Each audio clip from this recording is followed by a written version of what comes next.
we have returned, and this time with the mic turned on. So, what are we doing today? Today, we are proceeding with the same life as before, and we are continuing in our quest to only do quests that we would not normally do. So, we're going to start our day off by going over what we have available that we could possibly do. And of course with a silver roll. Yay! We rolled an 88. So, let's check our quest log here. So we did take 10, which means 8s and 9s. I'm pretty sure we've done all the 8s we can. Let's see. Temple of Elemental Evil. That's one we normally run, so we're not going to do that. I'm just not running Necro 2 because I don't like it. Even though I don't normally run it, I don't like it. And then Zorian Cypher, which we cannot run because we don't have enough people to stand on all the things. So then we go up here. We have Thrall the Necromancer. Oh, Thrall the Necromancer, that is Delira's. We can finish Delira's. Alright, so we can finish Delira's. And what else do we have? That's Vaughn's, we can't do that.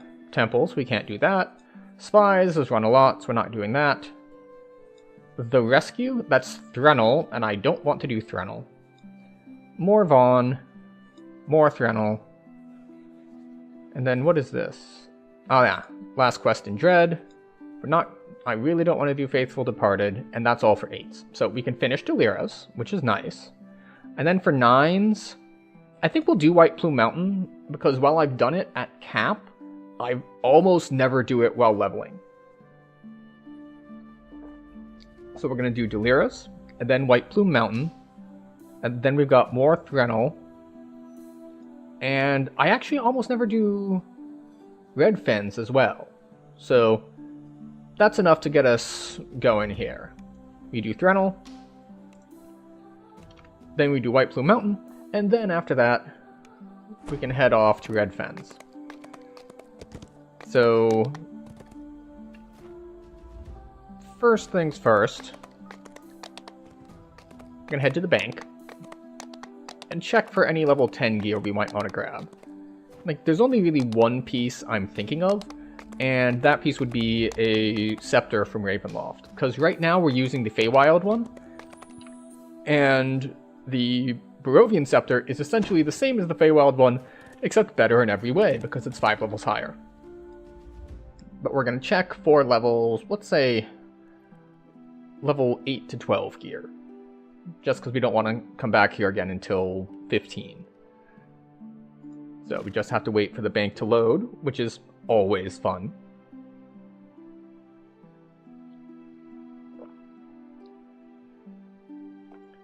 Okay, show me gear that is 8 to 12. We got 5 rings that we're not going to use. We've got hand wrap. Let's go by slot. Weapon. Celestial Beacon, that's Radiance. We do not need Radiance on this build. Then we have Fusibles, which we have Light, Electric, and Sonic. None of which are good for this build. You know, the Green Blade does have Force on it. So that is a possibility, but no. Alright, so none of these are actually things that we want. So none of that. We'll also do the same check here. 8 to 12, just in case.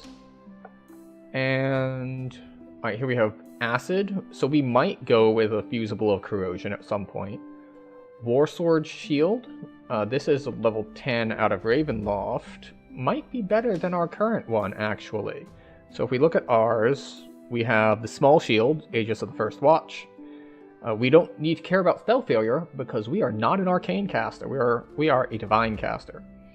So if we look at our Warsword Shield, it's got sheltering, it's got insightful magical sheltering. We've got Reaper PRR on it, which isn't as good as just the Mythic 4 on this. But, you know, by default... Well, sorry, it is a small shield, so it doesn't give us more by default, which is unfortunate. It has Insight, which isn't useful. Riposte is minimally useful. So that's a possibility to grab. Nullification, that's another one we might want. so we could go Corrosion Nullification at 12. And that leaves us without Force, which we might need to get elsewhere. But we'll just grab those just in case. And then let's see, Signet Ring. No, we don't care about that much. Alright, so nothing else in here is really speaking to us except for maybe this. We'll double check putting that on. Alright, so weapon, shield. No shields. Armor. Demon Scale. It is made out of leather, but we do not care. So we don't have any armor. Eyes. Sandstorms are actually pretty nice, but I always forget to put on my voice, and therefore will not be switching. Same with Delphine Goggles. Very nice, especially for a trapper, but we are not a trapper, and we don't care that much. So, head, hard to hide helm is not worth swapping out. Neck. Alright, here we have some options. We have lightning, which we don't use. We have cold, which we don't use. Though we could use either. And of course we have the torque, which is, well, it's Monteregen basically when you get hit. And we don't need that much Monteregen, so we're moving on. Trinket. We do want the Emblem of Elemental Evil, actually. Because it is a strict upgrade over that. It gives us, like, resist and stuff. What is this? VIP crafting material token. That must be new. Oh, and my bags are almost full. So yeah, if we look at this, because I have a Sapphire of Defense in it, it gives the sheltering. We do lose the resists, but we gain Profane Life, we gain Natural Armor, and of course, we have it cursed, and I like the resists on it. So we can put that away. We will take a look at our stats. 85-51. So we get one more PRR and one less MRR. Interesting. Even though it has Insightful Magical Sheltering. I guess I have Insightful elsewhere.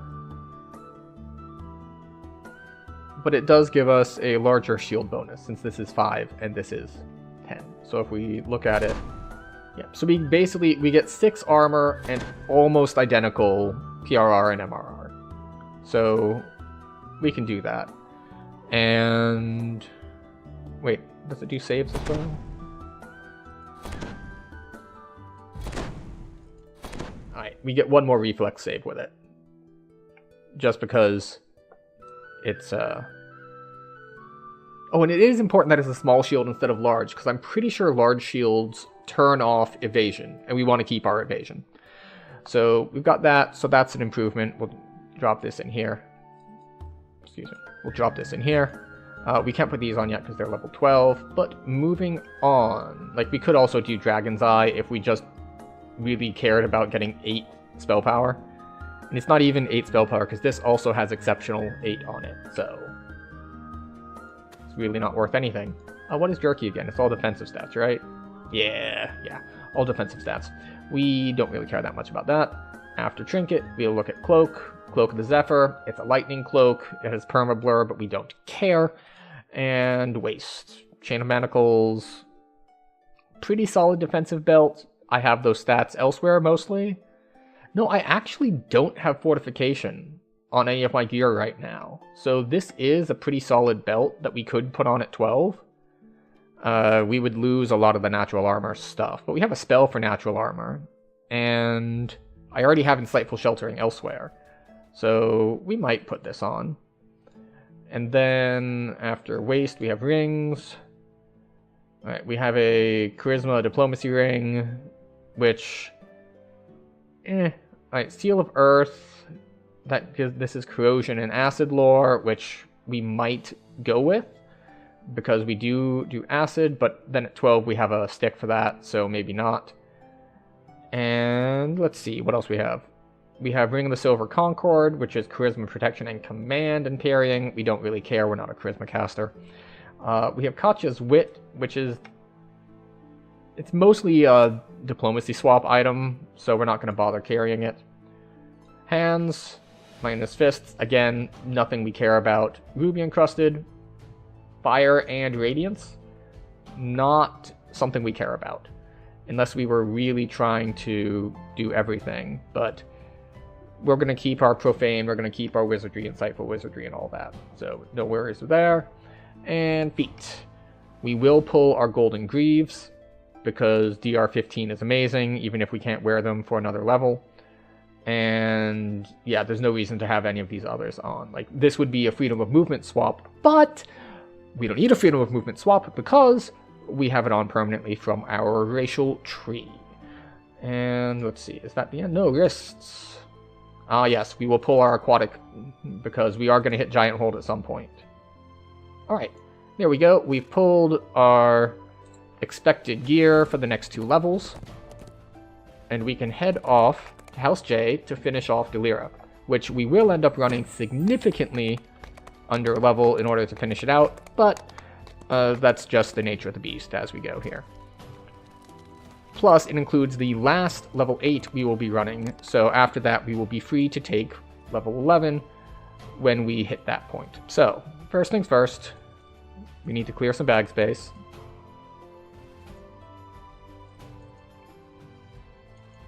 And yeah, lots of bag space to clear.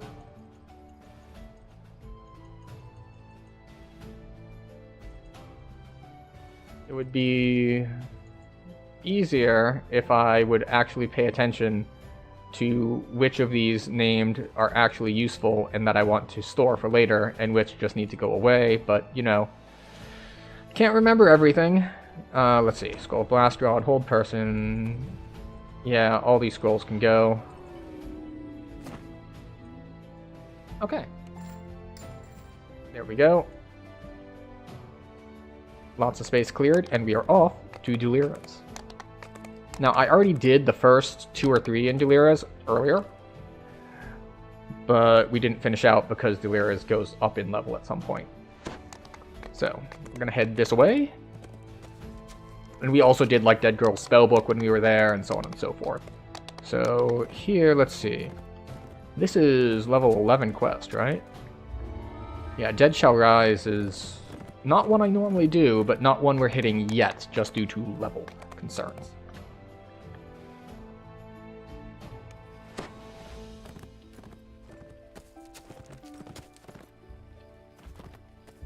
Yeah, so this is the step that we are on for Delira's.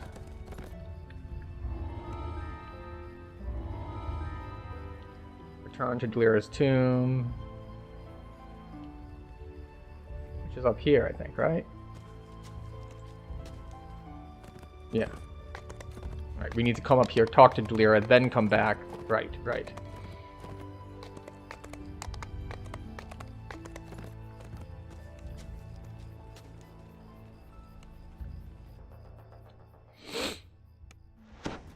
Alright. Get all up in her business. Make sure you get close to her so that the approach Delira actually finishes. And then we can move on.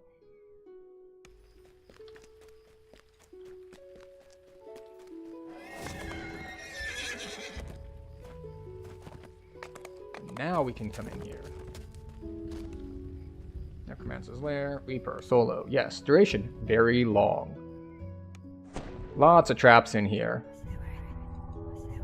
And I usually don't run Delira's, so I do not know all of their locations. But, you know, we do what we must, because we can. I sworn there were traps in this part. There was a trap there. It was a fire trap. Oh, I forgot which one it is. I guess we'll have to go look up top.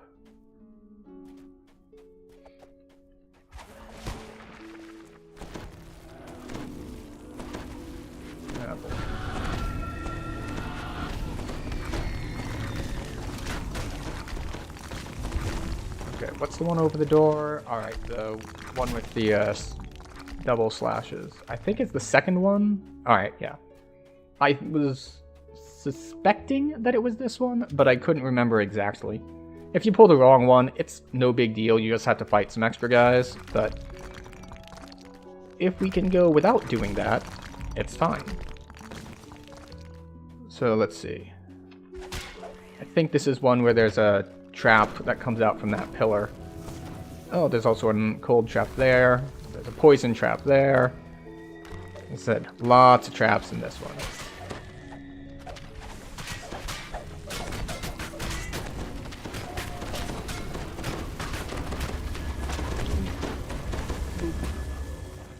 Alright, did the door open? It did open! Excellent. Good for us. Plague Reaper. Oh, and someone saved the Plague Reaper with a get down, Mr. President. That's not great, but you know, we make do. Alright, so we need to hit both of these. Oh, Carnage. Dead. Now, of course, we do less damage than usual because of the... Because of what?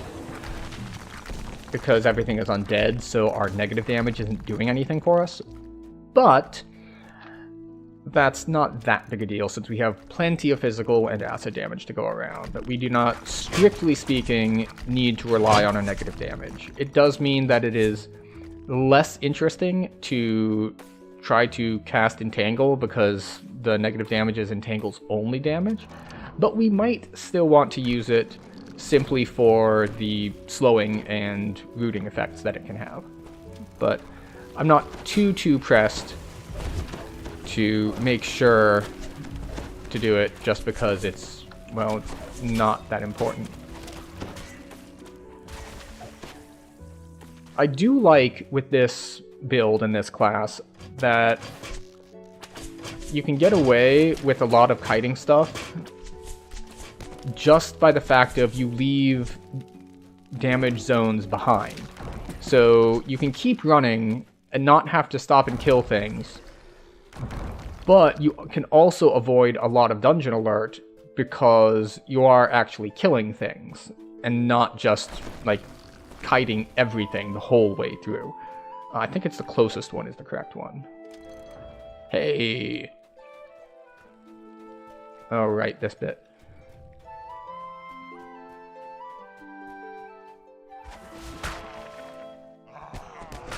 I think I need multiple people for this.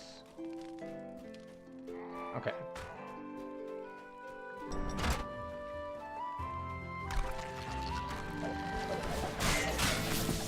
Okay, so these guys that are on me will die, but I do need to kill the priests. They are ranged that they will not walk into my death zone, which is just very impolite of them. Same with the archers. Well, we got a soul, so we got that going for us. Another room where we have to kill everything to get out, yes? No? Okay. Now, this is a quest that, if I recall correctly, it's really beneficial to have Dimension Door, because this part of the quest can be annoying, because the doors open after you kill all the guys, but not like immediately after you kill all the guys. So it can be a little annoying. Like, let's see. We still need to take out a couple archers. Oh! Interesting. I wonder how I got it to trigger immediately this time. I did also notice that it hadn't triggered to close yet until I got close to it again, so maybe that's a... oh. Oh. Well, hopefully I didn't bug it such that those never open, but I do know that there have been times that you're kind of sitting here waiting for a while for the gates to reopen. And since we're waiting for gates to reopen, we might as well grab ourselves some loot, because why not? We got nothing better to do while we wait for things to happen. Oh, there it is. It is opened. And if you'll note, that is side 2 of 2, so we will be able to move forward again, hopefully. Unless I forgot something. I don't think I forgot something, but maybe I did. But fortunately, we didn't need the D door to get around a long quest timer. Wait, I thought I saw a remnant. Is that not a remnant? Oh yeah, there was a remnant. Pop. Excellent. Off we go.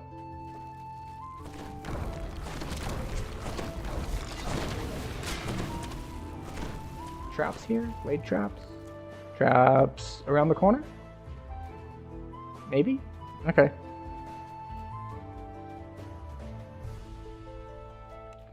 Ah, yes. I remember in a hardcore league we had a hound spawn here where you can't get away from it.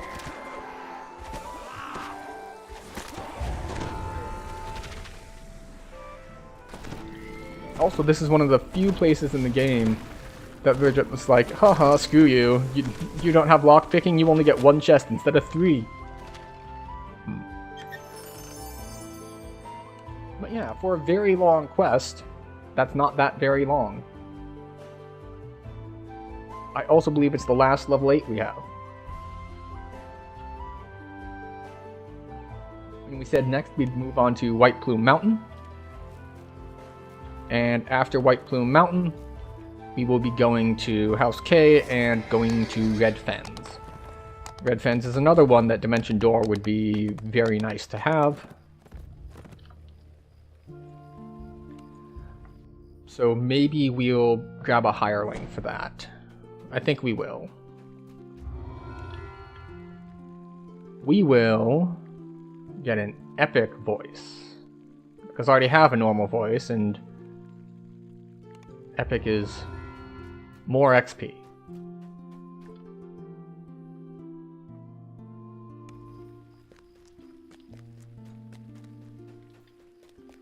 Alright. Once we've got that settled, it's back to the Gatekeeper's Grove, and after we get to Gatekeeper's Grove, well, White Plume Mountain is right there. It's a little bit slower when you're going solo instead of splitting, but it's still a decently fun quest. We're not going to do a bunch of optionals just because I don't think there's any gear I want for leveling in there. And it's not like at Cap where you can get extra filigree or you're trying to get the sentient gems or sentient food for that matter. So we're going to go to Gatekeeper's Grove. And we're going to do White Plume Mountain. Heroic, not legendary, which is weird. Oh, we have a point.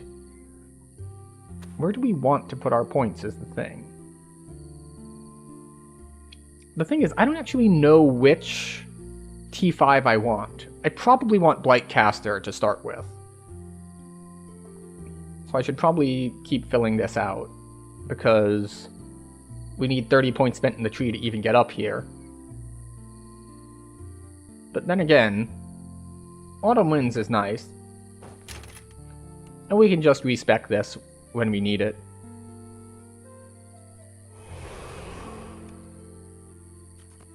And with the thing they added a while back about being able to temporarily disable Featherfall with Shift, you don't even need to turn it off if you want to cancel your Featherfall. Staircase somewhere deep underground. At the foot of the stairs, a corpse greets you with an empty stare. Something is clutched in its hand. To the east lies a room filled with treasure. Inside, you can see the Codex page sitting on a pedestal. Okay, what's your riddle? Access to the treasure chamber is blocked behind double my number and less than a score. seals. Half my number is less than Each 4. seal bears the symbol of a weapon. Add 1 to A my double when sword, Bakers are near, a so this is hammer, 6. And a trident. A regal creature All waits right. for you in the water here. It meets your gaze with eyes filled with both sadness and wisdom. Greetings, challenger. I am required We to don't have administer your lockpicking, first so there are some test. things in here we can't Please skip, which is approach. unfortunate. The Sphinx clears her throat and begins her challenge in a solemn tone. Did I not manage to cast it? My I didn't manage to challenge cast is it. a riddle. Oh well. Answer true and you may pass. Answer wrong. Where were we going? And This your way? lives are It is this way. forfeit. Now, Alright, now we can do this. I begin. Double my number. Less than a Oh, that's right, and we are at the higher Reaper tier. less than 4. So, Add 1 to my we need double to be when bakers cognizant of that. days The of Reapers the are now stronger. greater, I fear. Correct, nods the Sphinx. The barrier blocking your and off we way go. fades So- in a shimmer of light. Oh, good. And your adventure. I was just about to say, it's like, well, unfortunately, we This are passage at is yellow framed alert, in metal. but There's a our faint alert has dropped. We're down to green, electricity, which is and nice. It's uncomfortably Oh, we're back up to warm. yellow because the shadows It's hard below to are say seeing me. How strong the current is, or how it might affect you. Stop seeing me. Until you step inside. A narrow, winding path leads over Alright, a drop off we go. to beds of spikes and whirling blades. The path seems to be slick, almost frictionless. A dangerous walk. We're going left, because I'm pretty sure left is the correct way to skip directly to the end. And since we're mostly going for XP and not loot, just going to the end is the easy approach. Oh, right, it's this one. Oh, I have barely had enough jump to get over that.